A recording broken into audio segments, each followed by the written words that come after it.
Welcome to the historic Central Library in lovely downtown Los Angeles. For those of you who made it across town and battled the traffic, thank you. You'll be happy that you did. Follow your passion, do good work, make a difference, ensure for a better tomorrow by leaving the world a little better off than the way you found it. These will no doubt be some of our themes this evening. James Joyce once wrote as a young Stephen Dedalus in A Portrait of the Artist as a Young Man that his goal in life was to discover the mode of life or of art whereby his spirit could express itself in unfettered freedom. Tonight we'll hear from two gentlemen Angelenos who have discovered such modes of living and of working. They have tapped their passions and have discovered ways to, as Garrison Keillor might put it, be well, to do good work, and to keep in touch. They have found new ways to harness that good old-fashioned American entrepreneurial spirit, one often associated with a sort of cutthroat survival of the fittest mentality, into what you might call capitalism with a heart, or conscious capitalism. Of course, I'm speaking of Ben Goldhirsh of Good and Blake Mycoskie of TOMS Shoes. Ben Goldhirsh is the co-founder and CEO of Good, an editorial-led, member-driven community of people, NGOs, and corporations committed to pushing our world forward.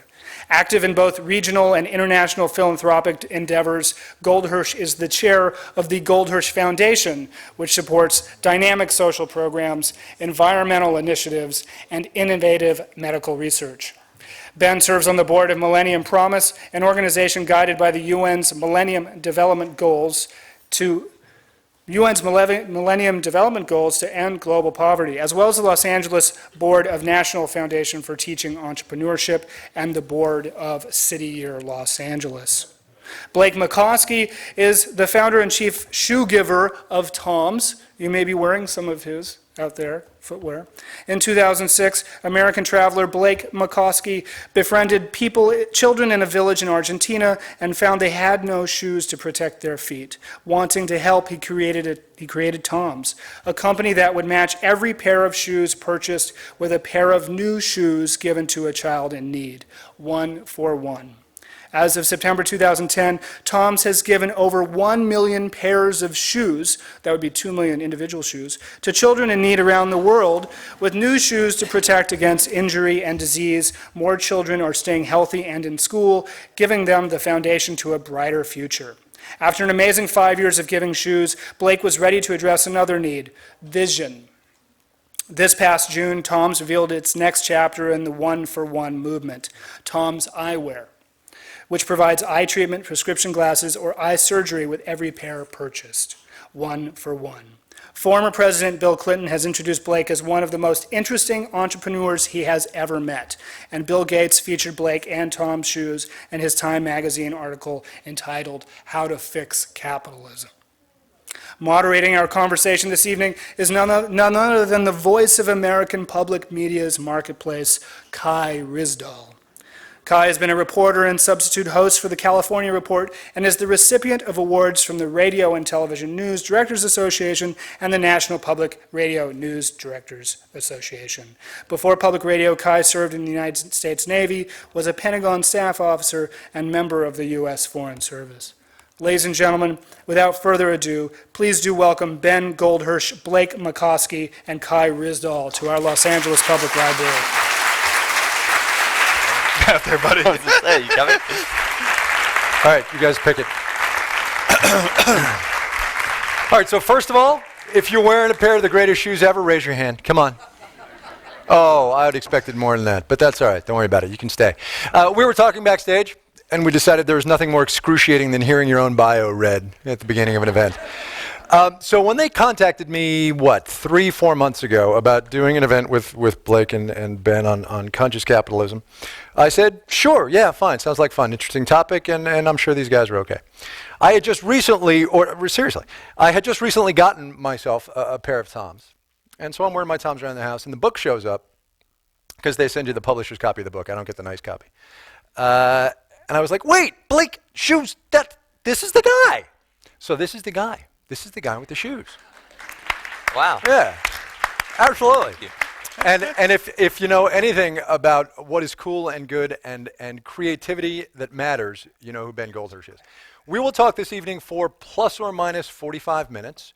We will take, as they said, questions on cards. I believe you all have them. I'll remind you to pass them up here as we approach 8 o'clock. And we'll go maybe 15 minutes or so with your questions about what's on your mind for these guys after I've exhausted all of my questions. The first one we're going to do, though, guys, is a definition of terms. Conscious capitalism. Blake, what does that mean to you? Well, I think if you kind of divide the two words, I mean, conscious is like to be mindful and awake, and capitalism has historically been looked at, creating a business for profit. And I think that doing the two together is you're still creating a business, and you have an aim of making a profit, but at the same time being mindful of the needs of those around you and how you can serve them. And so I think when a company or when someone defines themselves as being in conscious capitalism, they're saying, I want to create a business, but I also want to pay attention to the environmental responsibility and the needs of people around the world that we can serve. Now, was this something for you that was innate? I mean, TOMS is not your first company, right? You've done online driver's ed for teenagers. You did a reality television channel. Yep. Did you come to conscious capitalism sort of in the course of your entrepreneurial career? Yeah, I think it was defined for me after, almost a year after, frankly, we started TOMS. I mean, TOMS was really a kind of a project when it was started. At the time, I was running my online driver's education company, and I started TOMS as a way to give these children that I met in Argentina shoes, but in a sustainable way that wouldn't be dependent on handouts or donations or charity. So when I was creating kind of the quote business model for TOMS, and the pricing structure was, okay, how much can we charge to make a pair, give a pair away, and hire some people to run the business? And the ironic thing is I created it as a business, not as a nonprofit, so I wouldn't have to do very much. And now it's, of course, my entire life. Right. So that's the way companies go, man. Yeah. So, but that's really. I mean, I remember having this conversation with my friend Alejo in Argentina, thinking, okay, if it's a business, it can sustain itself, so I can continue running my software company and that, because it was going very well at the time. So it was not till later, and actually probably 6, 9, even 12 months later, that people started saying, you're a social entrepreneur, you're involved in this conscious capitalism movement. But that was not, there was no business plan, there was no thinking of like, oh, this is really cool, I want to enter into business this way. Conscious capitalism, Ben? I mean, I think you got a lot of it there.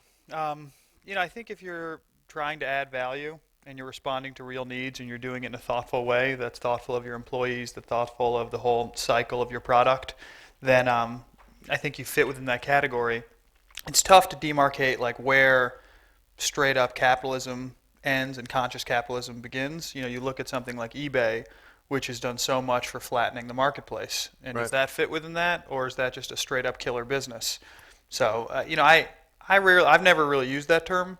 Well, let me ask you, okay, even if you've never used it, let's just posit that you're in it, right? You do conscious capitalism, you are a social entrepreneur, right, in an active and dynamic company. Not your first thought, though, when you got out of college. I mean, you had family issues you had to take care of. You thought about film school. I mean, it was not an innate thing for you, right? How did it come to pass? The growth of good has been kind of an experiment of responding to a need that I felt. It started out being like, me and my buddies are coming out of school. We don't want to live a life that's bifurcated between making money and doing good. Mm-hmm. Like, we think we can do both at once, and we want to kind of celebrate that sensibility. And we saw ourselves at launch kind of analogous to Wired. If they helped technology move from nerdy and esoteric to powerful and sexy, could we do that with good? Yeah, like the original... Powerful and sexy. Anybody raise your hand? No, I'm just kidding. The original thesis was doing good should get you laid. And And with TOMS, married, he's got a child. So my wife and right. baby are in the back right there. And proud to be here, too. Just ducking. Anyway, thesis nailed. But so the thesis was, and the cool thing about it was that sensibility, just like with Wired, was going to happen on its own. We just were there to kind of reflect it and cover it. And Blake was in the very first issue in 2006 when he was launching.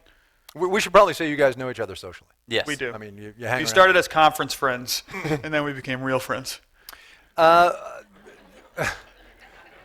jumping ahead a little bit, but that's okay because I get to pick the questions. You guys are what, 30 and change, right? 35. 35. Yeah. Man, you're getting old. I know. Gosh. Well, so Had a birthday last week. So that's kind of my point. I mean, you started this when you were young and idealistic and energetic, and now as you're well, not to put too fine a point on it, but as you mature in your life, there are other things that become more important. And Ben and I were talking about this backstage a little bit. I mean, how much dynamism does it take, and how draining can it be to do this kind of capitalism? I don't think there's a difference. I mean, I think in starting 5 businesses, I think every startup, whether you're, kind of going the conscious capitalism route or just straight up capitalism, I mean, it's a grind. I mean, it's a hustle. For a couple of years, you're losing money.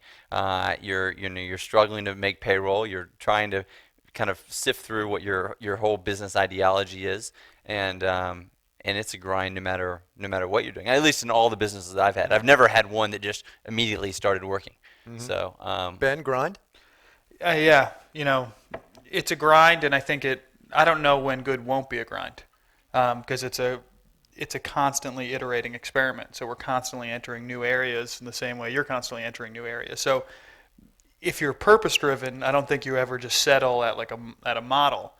I think good will always be in business as long as there's a delta between reality and potential. So we're always going to grind against that delta. But the motivation, to speak to growing older, I think evolves where, when I started, it was like, how do I do something that I think is super sweet? Like that I think is fun and cool, that, allows me to hang out with the people I want to hang out with and do my thing. It's my wife and baby leaving. But no, and then, I think it went from there to being like, what, and I think part of that is like filling, I don't know how you felt about it, but for me, it was like filling a personal thing. Like I want to achieve something for myself. And that gave way to, I'm just straight up passionate about this. I believe in what we're doing and I want to work hard, but still for myself. And I don't know if it's parenthood or if it's just the evolution of things where there's been somewhat of a graduation from that into like, I really believe in the value. I really believe in the need. I think we're really up against it and a lot of variables, and I really want to work. Explain that a little bit. Up against it. I don't think it's a given that our species is going to succeed on the planet. Like that's my perspective on the matter. Well, that's a fairly hard up against it.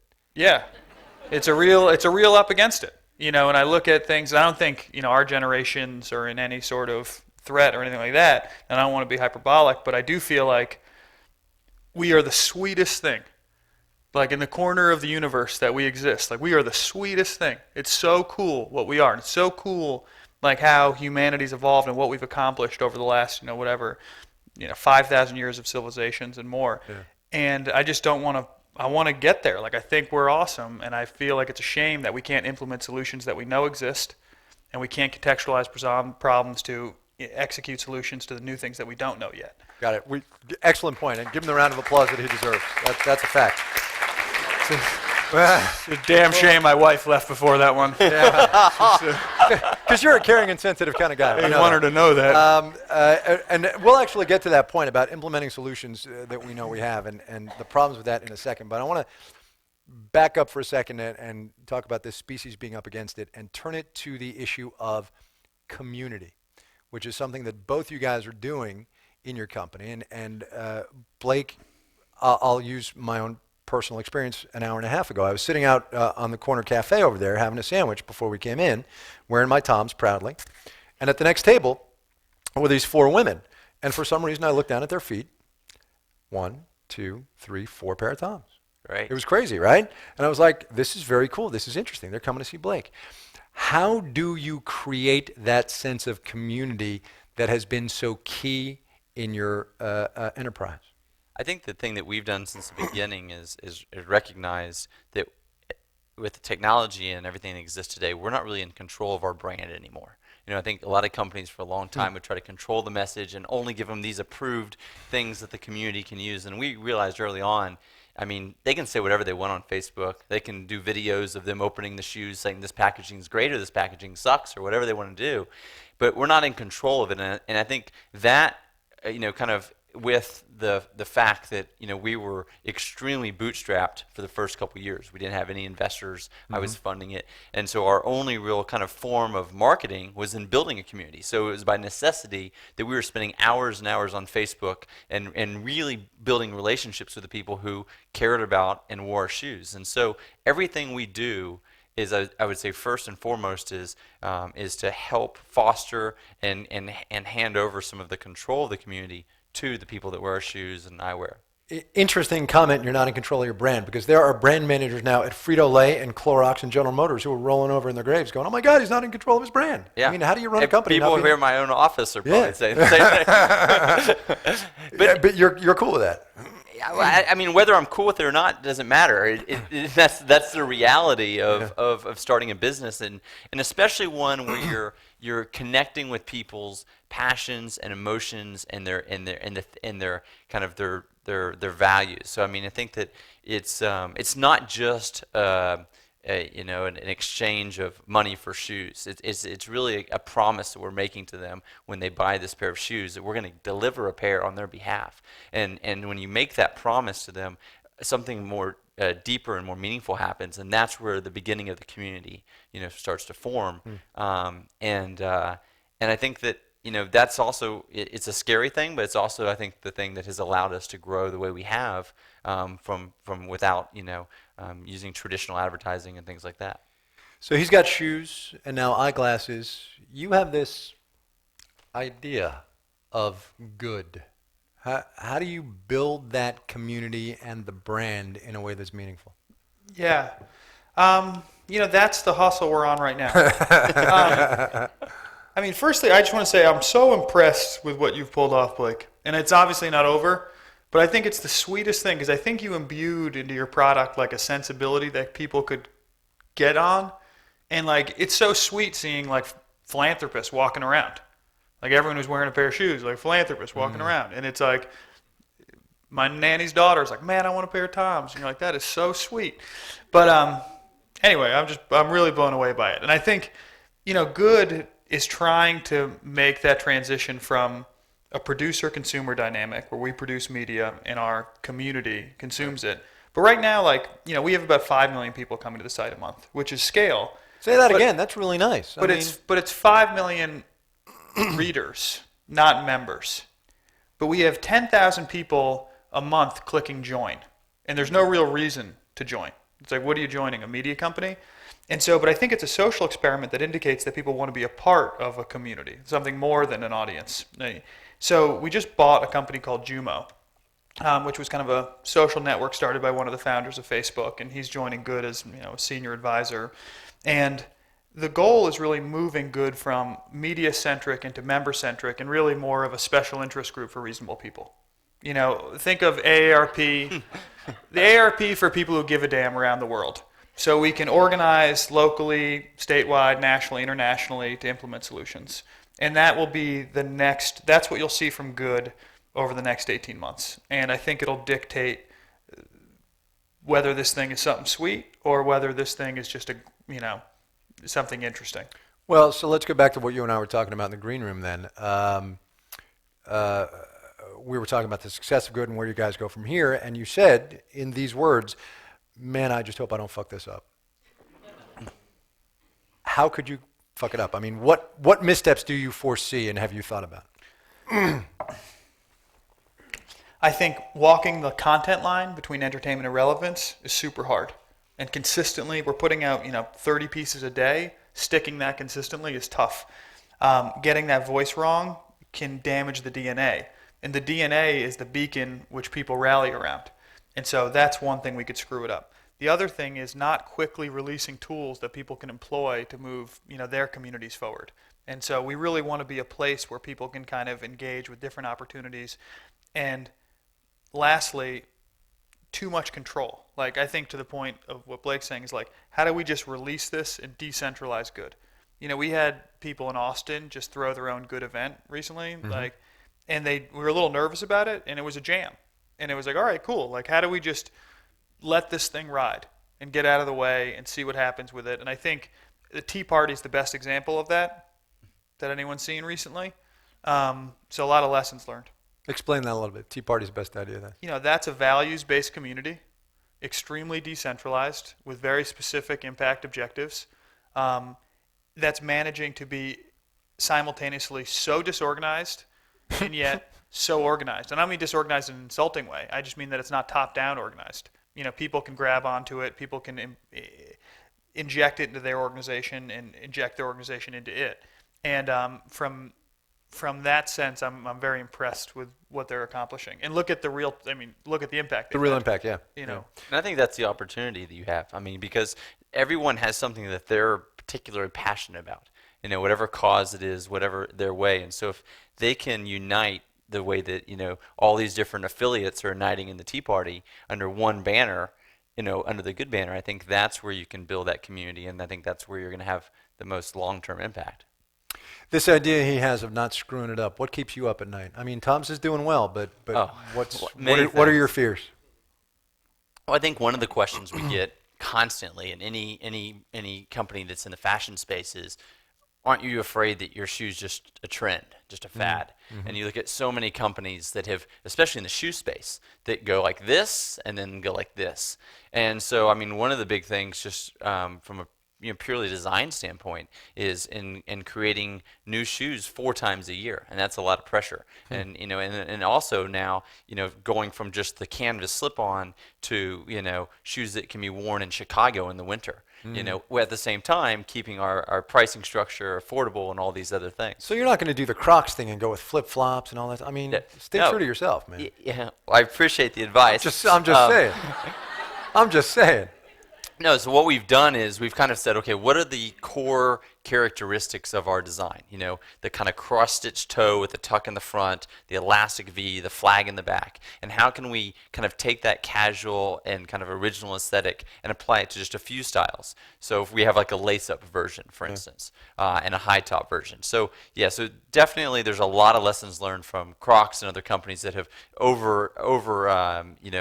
merchandised, but at the same time, you have these retailers who are a real part of your sustainability and your business model saying, hey, we want to continue to give you all this shelf space, but we need a shoe that we can sell in the rain and snow. And so, there's many things that keep me up at night, but that one in particular is once you're in the fashion game, it's a great thing because if it's hot, you can really ride it, but you can never think or just assume that they're going to keep coming back. Was there a moment you knew that TOMS was going to be a hit?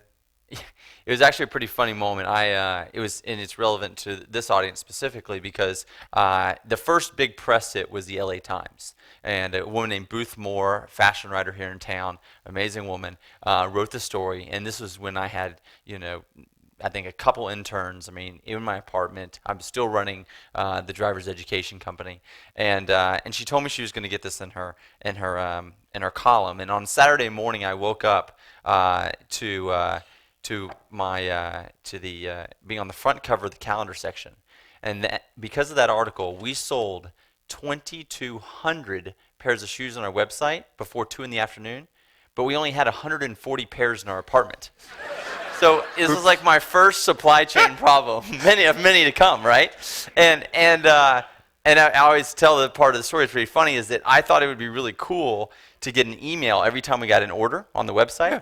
So the first couple of weeks, I would get maybe 2 or 3 orders a day. My mom, friends from college, whatever. And it was nice. It was reaffirming this is a good idea, right? And so the day when I woke up that morning, I turned my BlackBerry on. It just started vibrating uncontrollably. It was spinning around like a possessed demon, right? And but it was funny, and true story, I didn't have anyone to kind of help, so I literally called my parents in Texas, and my dad's a doctor, my mom's a writer, and it was on the weekend, and I said, guys, I really need your help. We're going to split up these 2,200 orders, and you're going to call a third of them, I'm going to call a third of them, and got the interns, and my poor parents for the next 3 or 4 nights, oh my God. When my dad got home from the hospital, would be calling people from Texas, explaining that it was going to be months before they got their shoes, not 4 days like the website. But that was the moment when I thought, this is not just a project anymore. Yeah. This could be a real business because one article equaled 2,200 shoes. Yeah, it was amazing. What about you? Was there a moment you knew? I still don't know. But all right, thanks for coming. I think we've been. I think the challenge that every entrepreneur wants to arrive at is to know that their idea is a correct idea. in that when you have a correct idea, it's simply a matter of like letting it ride to its potential. And I think good is still iterating towards its correct idea, which we think is this evolution from media to membership. And we'll see. And, we're a strong business. We're profitable and all that, and we employ a lot of people, and it's really fun, and we believe in our work. But it's not I can't tell you with dead confidence that we got this thing on lock. We're grinding. But I don't think you ever do. I mean, the example I would give is us moving from shoes that has been working really well the last few years to going into eyewear and trying to provide prescription glasses and eye surgeries. And I was talking to someone in the finance community the other day, and he was really tough on me. He was like, I don't think this is a good idea. This is going to look like a failure unless it's as big as the shoes. And it kind of shook me, to be honest. And I went back to my office and I was thinking, part of what he's saying is correct, is like, in order for a business to thrive, you have to evolve, you have to take some risk, and what was a correct idea at once very quickly can be an incorrect idea, and you have to keep chipping away. That's a great point, and it leads to this question. You guys both talk like entrepreneurs, you walk like entrepreneurs, you're using, delta this and iterate that and shoe space this, right? I mean, you're walking His the walk and talking vocabulary the is talk. much bigger than mine. Yeah, I know. He likes to throw around. He likes to I'm throw from around Texas. those I mean, phrases. he's from Totally, Boston. That's Let's right. say. That's right. But here's the thing: how do you draw the line, or do you, between your business sense and your emotional attachment to what you're doing? Because if you get that balance wrong, you're hosed. Anyone? Bueller? Anyone? I'll go. I mean, frankly, I don't actually see any difference between the two. Like, I don't think I'm ever like emotionally. I'm very emotionally tied up in the success of this effort. Right. So in that sense, the business logic there, and I don't want to be, conservative with it, but we almost went out of business in 2008. Like, so we learned some hard lessons, and best thing that could have ever happened to good. Fell on our face, had to lay off 40% of the staff, learned the best lessons we could about running a tight business, and then took off from there and, really loved it. And I think that experience probably melded the two together.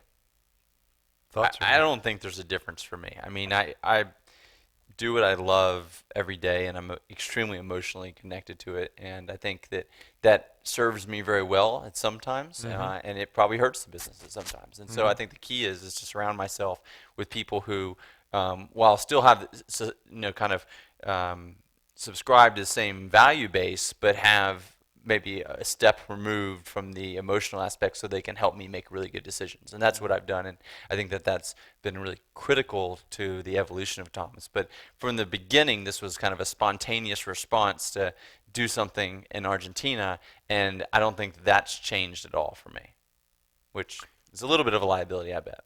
Well, it is what it is, right? And you're clearly doing all right. Back to your point about implementing solutions that we know we have. At the very highest level of how our economy gets run, we have Republicans and Democrats who can't even be in the same room together, who the political system in this country can't manage the economy. How do you, and I'm talking broad spectrum here, how do you and people like you succeed when the mechanisms are fractured? Or do you just plug away and do what you want to do? Well, I mean, take a shot at that? Sure. I mean, I think I'm just going to give a real practical example is, when you have a situation where the mechanisms are fractured and the economy is tough, it creates a huge opportunity for an entrepreneur, especially one that's trying to get distribution at a Neiman Marcus or a Nordstrom's or a Whole Foods. Because those companies now, the bigger companies, are nervous, they're cutting their marketing budget, they're scaling back on product development. So here comes a guy with a new idea that's a little bit different and unique. A Nordstrom or one of these retailers can take a chance on us. So I actually think that it has been a benefit for us, the economic climate. It's allowed us to do some things that maybe we wouldn't have been able to do, and to compete at levels we wouldn't have been able to compete at had we been in a stronger economic time. Interesting. Ben? Well, we're about solving problems, so this has been a wonderful. No, I'm kidding about that. Frankly, I I disagree with the premise that the kind of frustrated political environment is necessarily a busted landscape for business, because of what Blake's saying, but also because I feel like we're critical variables in the landscape, and we are like, people at my office are buying TOMS, and hopefully people at Blake's office are reading good, and there's an ecosystem of businesses that are working and hiring, and everyone's cranking. To me, the thing that frightens me about the potential of like the whole landscape is the human capital variable, and feeling like if you look at the budgets that we're putting out there, we're just not investing in human capital, which is the revenue engine of our businesses, the overall business of America, the overall business of the world. And that's the thing that makes me really nervous about the long-term prospects. Well, to detour just a little bit, I mean, we were talking backstage about hiring problems you guys are having. I mean, it's your young, growing companies, and it's tough to find people to go to work for you. And which is, it's a lot of people can't believe, because you would think that there would be plenty of people, but I mean, even in this economy, it's easy to find lots of people, but it's hard to find the right people. Well, yeah. So here's the deal: do people who work for you guys have to believe? Absolutely. I mean, we've hired a few people that were great and had all the right experience and technical skills, but they just didn't have the passion for what we were doing, and they have not worked out. And the people who maybe don't necessarily have every exact technical expertise, but they have the passion, have grown into it oftentimes. I mean, one of my favorite quotes, Yvon Chouinard, founder of Patagonia, said, "It's much easier to teach a climber business than a business person to climb." and I think that really is at the core of how we look at our hiring at TOMS. Yeah, I think that's flush with what we do. I think we've potentially, at origin, skewed a little too far to climbers without business experience. And at the wrong altitude, that can put you and the crampons and the rope and that can put you in a lot of trouble. So I think you are looking for that rare Venn diagram, or that shared space between like purpose and performance, where you want killers. Like I'm sure Blake wants to be the best run business. Like, I want evil people to want to invest in good. You know what I mean? Like, I want like them to be like, wow, that is a killer business. And like, I look at the way you were like, that's a killer business. Like, and I think that's like the new wave of social entrepreneurs or conscious capitalists, where there's like killers. Like, we're trying to win big, and we're trying to win in a way that aligns interests. And I think that goes to the very first question you asked. What is conscious capitalism? I mean, just because you have a conscious or you want to have meaning in what you do doesn't mean you don't compete as fiercely. We were recently doing this kind of exercise to kind of get all of our values on paper, our core values, and something that just kind of, it's very intrinsic when you start and you only have 40 employees, but once you get over 100, 150 employees, the responsibility is for me and the leadership to kind of put this on. And one of the values is like we compete daily. And people looked at me like, that doesn't sound like a TOMS thing to say. Yeah, like, right? Come on, like, man. this isn't an it's a little bit investment like bank, public radio, right? But I was like, seriously, like, we're competing every single day. And if you're not a competitive person, then it might not be the right place for you. And it made some people uncomfortable, but I really believe that, because if we don't compete and do the best that we can in business, then that limits the amount of good that we can ultimately do and the things that we can accomplish. Does it matter that whether you are a for-profit enterprise or a not-for-profit enterprise?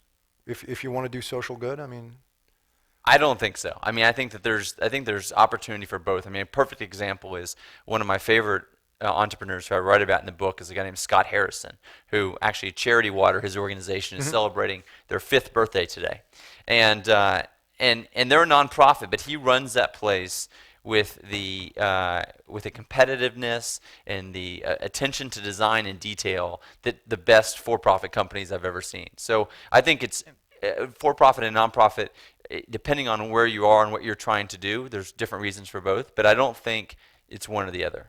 And I think the point that you're making there is that like the attitude and human capital is the same in both. Right. Like the scrutiny, like Scott's not hiring anyone who's not best in class. Like he's not, because he's a nonprofit, taking people on because they mean well. Like he's running a really tight, tough business and doing stuff that's amazing. And you have a lot of for-profit companies looking at what he's doing, saying, well, how is Charity Water like this brand that everyone knows about when we can't solve this question here at Coke or here at wherever. So Yeah, absolutely. This question comes from a guy without an entrepreneurial bone in his body. Can entrepreneurship and that spirit be taught, or do you have to just have it? I feel like it can be taught 100%. I think it's the biggest crime and the stupidest thing for our country that this isn't a mandatory class in school. I agree with that. Like I know for a fact that I was taught it. You know, my dad published Inc. magazine, and every day at the table it was like, check out this entrepreneur doing this and this entrepreneur doing that. And like the stuff that was celebrated weren't the people who were like making lots of money, but it was the people who were going for it and failing and starting again and failing. And it was just like that sort of like aggressive hustle was taught. I think it can be taught, but something I do a lot of speaking at college campuses, and one of the questions I get a lot is, I want to be an entrepreneur. Like, and they say it in the same sentence that I want to be a doctor or I want to be a lawyer, right? And that actually concerns me, because I think that when people set out to be an entrepreneur without a specific thing that they're passionate about, then they're just, and their definition of being entrepreneurs is to be their own boss, to make a lot of money, to, all these things that you think of because you see these cult entrepreneur figures. But the truth is that most of the great entrepreneurs and the people that have built these legendary companies, they weren't thinking about being an entrepreneur or being their own boss or making money. They saw a problem and they wanted to solve it. They got frustrated with the technology and they changed it. And so what I tell students all the time is, like, if you're really passionate about something and you're okay with the business risk and the sacrifices you take as an entrepreneur, then that's a great path. But if you're going to school and learning to be an entrepreneur just because that's a lifestyle that you want, I think you're in big trouble. That's the emotional thing coming through right there, right? Did I have that right? All right, so it's 10 years from now. You guys are 45, right? You've got kids, you're married. No, I know, and believe me, it gets worse from there, baby. Wow. I know, dude, tell me about it. How will you know, and how hard will it be for you to step away from TOMS or from Good? I want to get voted off the boat. That's like when I'll know that this thing has gotten to where I want it to get to. When I get not voted off by a board, or at least not like a board of shareholders, but voted off by the community. Like if we can actually evolve to that sort of environment where people have that much ownership over this, where they can find a better person to run it, then I'll be really thrilled at the day. Blake? I don't think I'll ever stop. I mean, I think I've already brought in amazing executive leadership to run the day-to-day operations and a lot of the organization. So it's more about as long as I can continue to contribute creatively, and also as long as I can continue to push the organization to serve and to grow with our purpose more and more, because there's always more we can do. I mean, frankly, giving away a pair of shoes every time we sell a pair is really just the beginning. I mean, there's foot diseases like podoconiosis that we want to eradicate and treat, and there's all these other things that you start finding out when you're in many of these countries that we work in. So I think hopefully I'll be able to do this my entire life. But in terms of kind of stepping away, I think it's I don't think that's really something that I ever would do. Why don't you guys get your questions down on those cards and let's get them collected, and we'll start taking some questions from the audience. In the meanwhile, it occurs to me that you guys probably spend a good amount of your time saying no, from people who want to partner, from people who want a share of your entrepreneurial and philanthropic efforts. How draining is that? I think the hardest thing is that you want to share what you've learned and you get, especially because the type of work we do, most of the people we get approached by that either want some advice or us to come speak or something like that really have great intentions. So that's the most draining part, is having to say no to good ideas or good partnerships. I mean, use the word partnership. When we started TOMS, I mean, we kind of said yes to everything. and that's just kind of the nature of the beast when you're starting. And then as we started to grow, we realized that that was going to really get us sidetracked and in trouble fast. And so we have to say no to a lot more. But it's the draining part is that these are oftentimes really great ideas and great people that want to be part of it. Ben? Yeah, I totally agree that usually people you're saying no to are totally awesome. I've stopped feeling bad. I don't feel bad about saying no because I just feel like I'm on the same team as these people and I'm grinding and they're grinding and it doesn't make sense for us to team up right now, but like let's all push it forward and see where it goes there. It occurs to me I haven't asked maybe the most fundamental question of two guys running socially entrepreneurial or conscious capitalism companies. What's your day like, Ben? How do you run your company? So I finally, I'm really stoked that we do a lot of stuff at Good. So we have a media business that has a website, a magazine, and an email publication. We have an agency that helps businesses align sort of strategy and impact, or strategy and profit with impact. And then we're building this community, which hopefully will be the mothership that these sort of business units and other business units orbit. I spend the majority of my day on revenue. Like Gary Hirschberg, the founder of Stonyfield Farms, when we were starting, and he's like the chilled out Vermont, somewhat hippie. I talked to him and I thought he was going to absolutely love what I was doing. And he was like, so tell me how you're going to drive revenue. And I was like, well, let me tell you about the mission. Let me tell you about what we're trying to accomplish. He's like, no, shut up and tell me how you're going to drive revenue.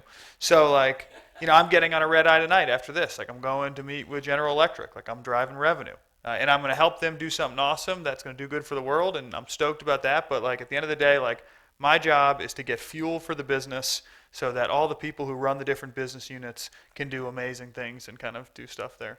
Are you having fun? I'm having a ton of fun.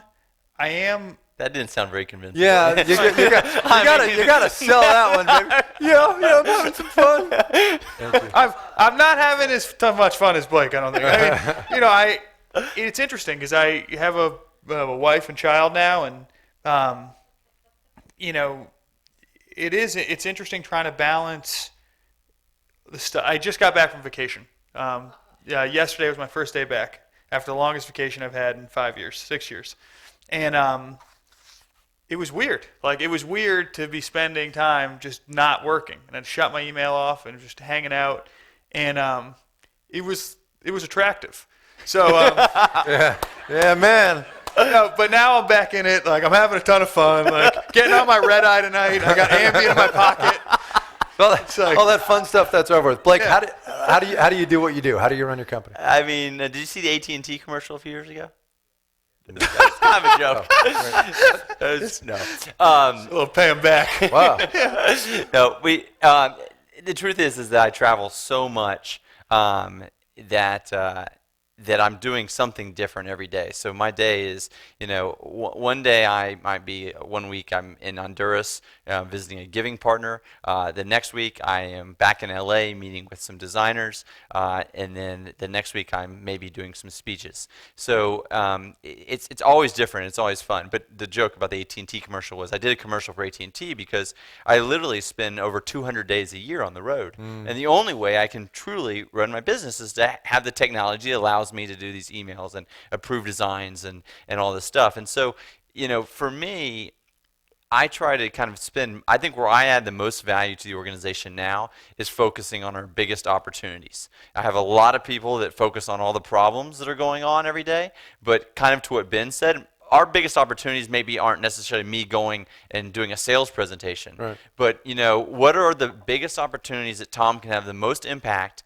and kind of inspire the community. So, one of the things that, I'm, really excited about is figuring out, how TOMS can have even more impact than just our shoes. And so I spent the last year and a half working on developing the eyewear and learning about that and going to Nepal and seeing the surgeries and all this stuff. And so that became completely my kind of focus. And then now that that's launched and we have a team that's running it, then I'll start focusing on something else. So my focus is changing a lot. Now in the early days, definitely the first couple years, I was taking the red-eye flight every single night to anyone that would buy shoes. But now I'm a little bit more focused on the opportunities because I have amazing people dealing with the problems that come up. This is the flip side of how'd you know when you made it. Was there a moment when you thought that you should just give up and that you were going to fail? Ben? I never thought we were going to fail. Like, I never Seriously? Come on. Seriously. Just never was in the cards. The closest example of that, though, which Blake will get a kick out of. So I know what you're gonna we say. You guys were know at each this- other too well. We got this paid trip to go and hang out with like other young entrepreneurs in Cancun. And it's like everyone's so sweet, and everyone's like, I just raised $20 million from Quadrangle, and like this, that, and the next thing is so awesome. And I'm actually staying with Scott Harrison. We got room together, the guy from Charity Water. And meanwhile, the market's collapsing. It's 2008. The funders are pulling out from Good, and everyone's talking about how sweet everything is. And I just tweaked out, and I just took a taxi to the airport without a flight, and just got on a plane home to the office because I was I like, get a text message saying I left some underwear and T-shirts in Scott's room. Like, where'd you go? I was like, make sure no one thinks I got injured. I'm heading home. But that was like, and I think the problem there was that like my identity had become so wrapped up in Good that a threat to Good became like a threat to my identity. And Are you still there? no, I'm not there. And it's the healthiest evolution. And Blake said a really nice thing once when we were, hanging out at one of those conference friends hangouts.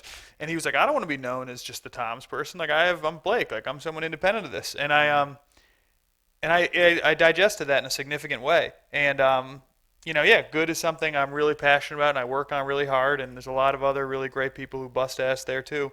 And, excuse my language. And I'm gonna do my best, but I'm not gonna put myself in a situation where I'm gonna have an anxiety attack if funders pull out or if something goes bottom up. Along those lines, a question from the crowd. How much time did you guys spend early on worrying about financing and capital and, oh my God, we got to pay the bills and make the rent and pay the staff?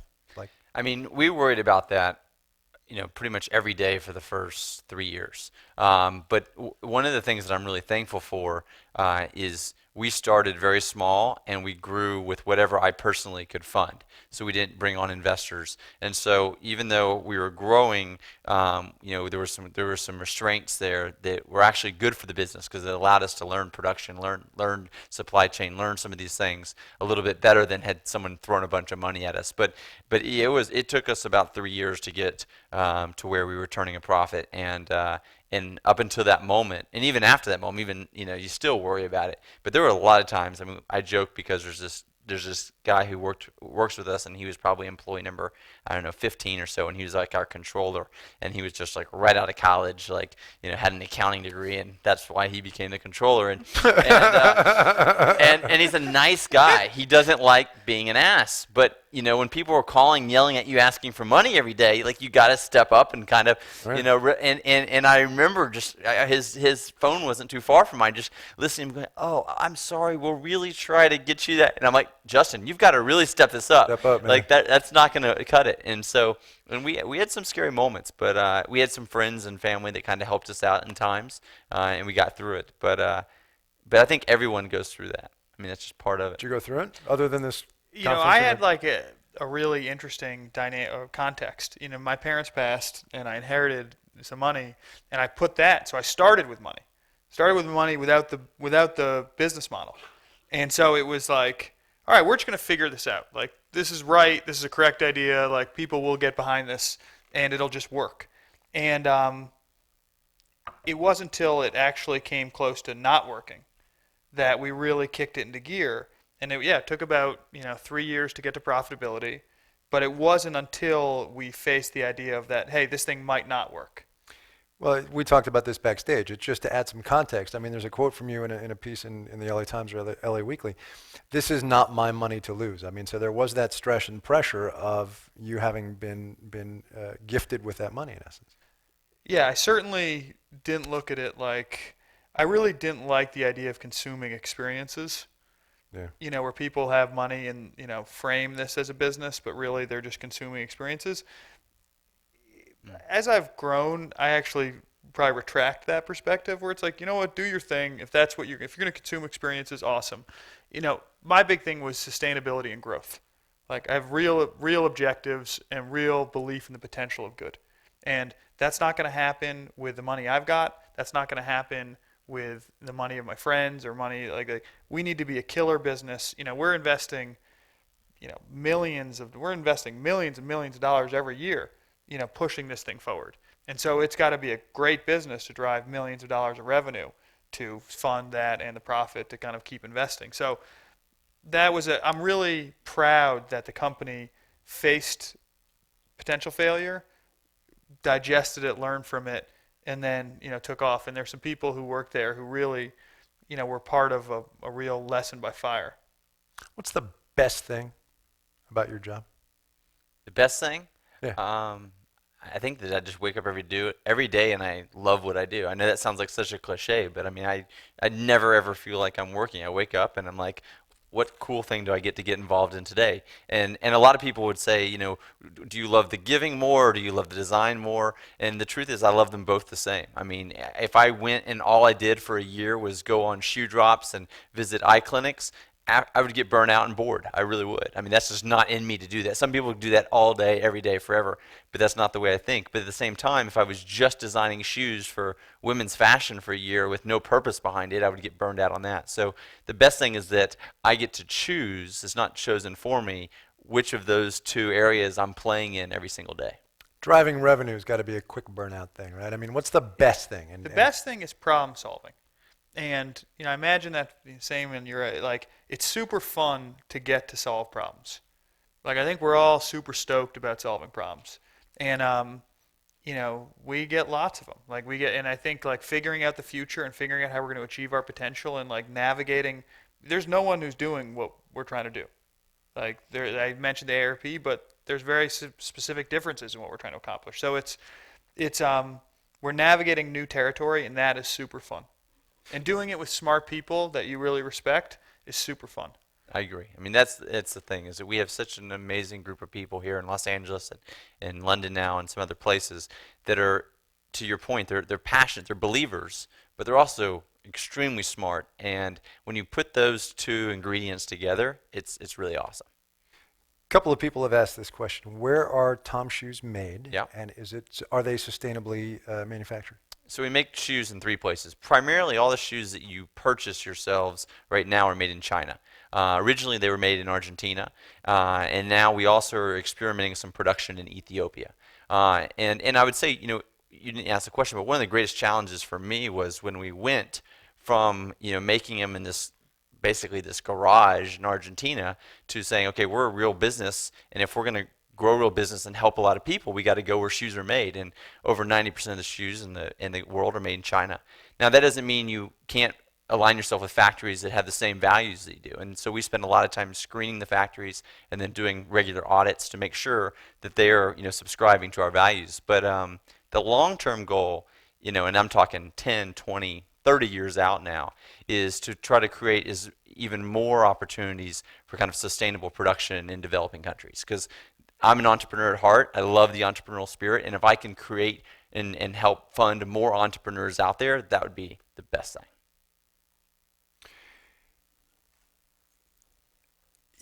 So companies, when they're doing big companies, when they're doing accounting and write-downs and all that business balance sheet stuff that they do, there are the intangibles, and then there is the sort of the not calculable values. Is it possible to quantify how much value is added to your company by the good that you do? Good, small g? I'm sure if I spent time, I probably could work to quantify it because You got a whole red eye, man. I'll get to you in I've the taken that morning. flight. I think we certainly get a lot of benefit of the doubt. If we screw up, I think our community is super respectful. And we get to try new things, and if people don't like it, they're like, cool, we'll keep working, and we'll do a partnership, and we'll come out with something in Starbucks, and people will be like, oh, I don't know, you should do that there. But they're like, we dig it. And I think I don't know if so much clear benefit, but tremendous elasticity if you move with integrity and purpose. I would agree exactly with Ben. I don't think there's like a monetary value you could assess to it, but I think it is that kind of that that elasticity he's speaking of you're going to make some mistakes. At first, for instance, our quality wasn't very good. I mean, we struggled with making the shoes comfortable. And then when I see someone on the street wearing an old pair, I want to go give them $40 and say, please. I mean, the fact that they're still wearing those shoes is like a modern day miracle. And but that was early on. I think people gave us the benefit of the doubt that we were trying our best. And I think that has carried over in several things that have happened through the company's history. So, nuts and bolts. One, where does the name TOMS come from, and do you ever wear socks with your shoes? Oh, that's good. Good. So when we started TOMS, the idea was if we sell a pair of shoes today, we can give away a pair of shoes tomorrow. And we were going to call them tomorrow's shoes, but tomorrow's doesn't exactly fit on the back of the tag.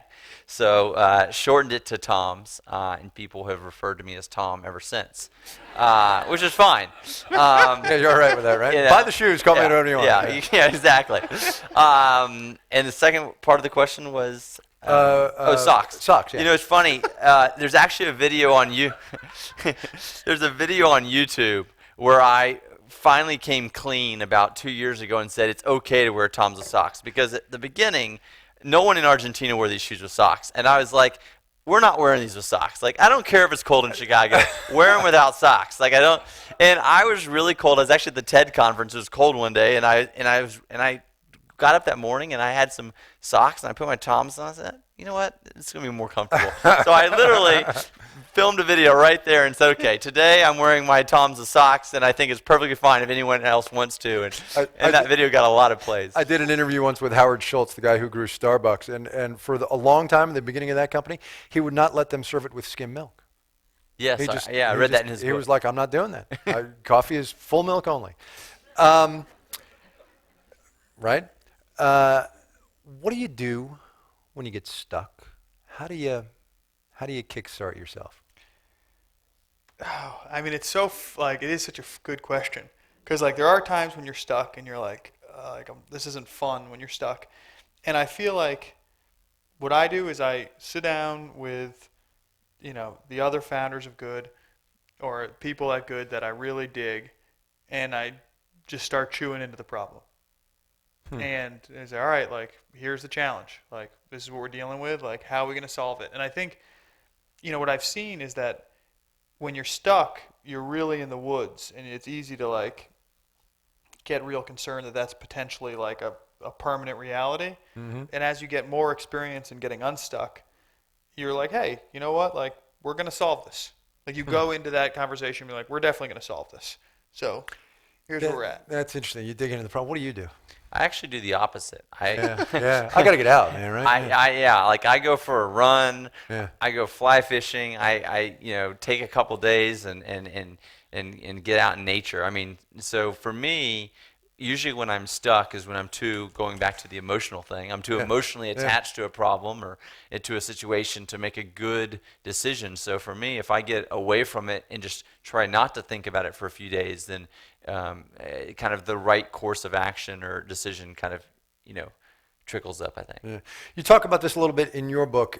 Tony Hsieh, the CEO of Zappos, and how he started that company, and he is a very customer service-driven guy. He wants, if you've ever been out to his company, which I'm sure you have, it's a very dynamic and entertaining and lively place.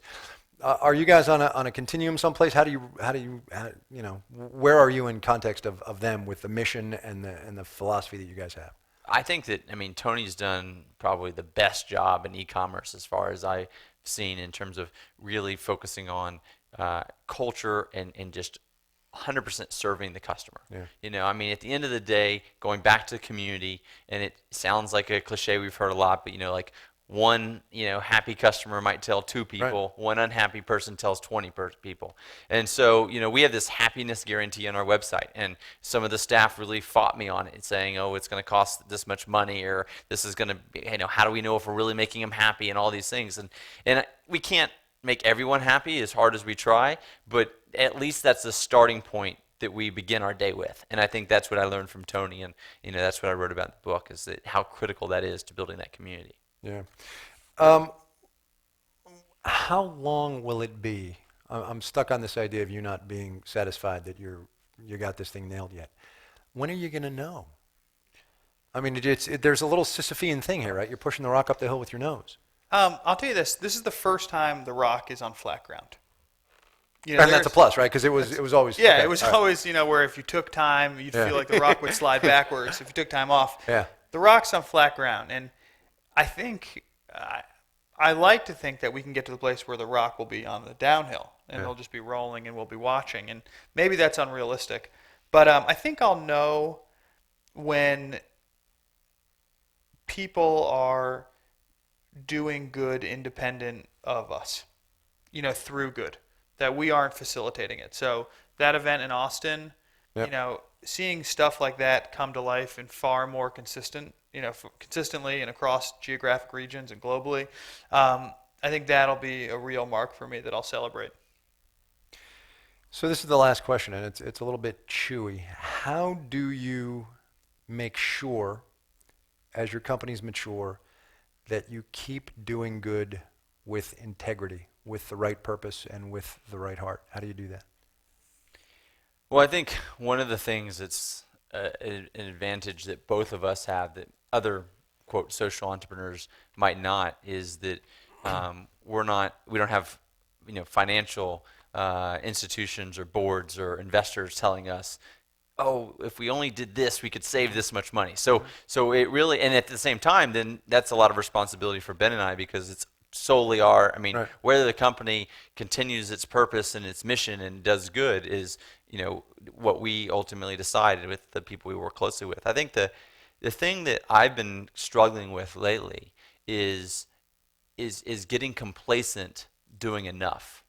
To be completely frank, like, we're giving away a pair of shoes every time we sell a pair. That's our promise. But we could do more, Right. Could we find more environmental ways to make the shoes? Could we, these are things that, and so I think the way that you avoid the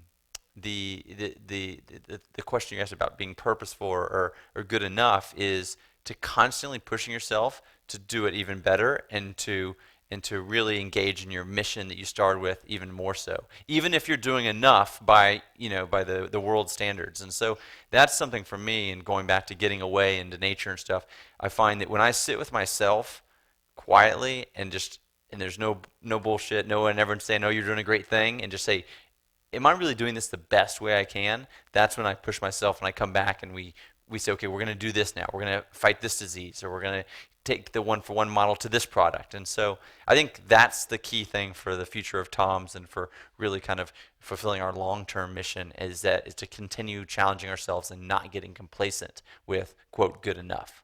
Same question to you. I mean, I'll start with what you're saying about never getting complacent and always hustling. And I do feel like I'm super proud that Good's a grinding brand. Like, I love that about our employee base. I love that about our company. Like, I feel like we're a bunch of animals and we work wicked hard.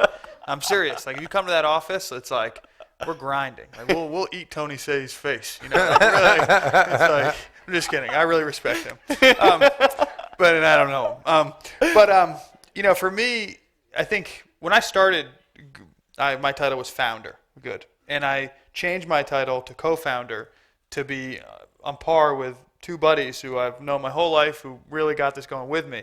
And the downside of that is I sometimes look with envy at Blake, who moves with such clarity and precision, and that I think is really wonderful. And the upside of having this sort of like team dynamic is I think we have a shared accountability. And I'm sure you have this with your leadership staff and the whole employee base, but Casey, Max, and I, these other guys, we keep each other honest on it. And we have different skills. And so, I wake up in the morning worrying about our business success. Casey wakes up in the morning worrying about the quality of the products. And Max wakes up in the morning worried about, are we moving with integrity internally and externally? And I feel like that sort of team dynamic is a really nice thing if you can harness it and focus it correctly. Guys, thanks for your time, and I thank you for coming. Thank you very much. Buddy. Thanks so much. Appreciate it. Yeah.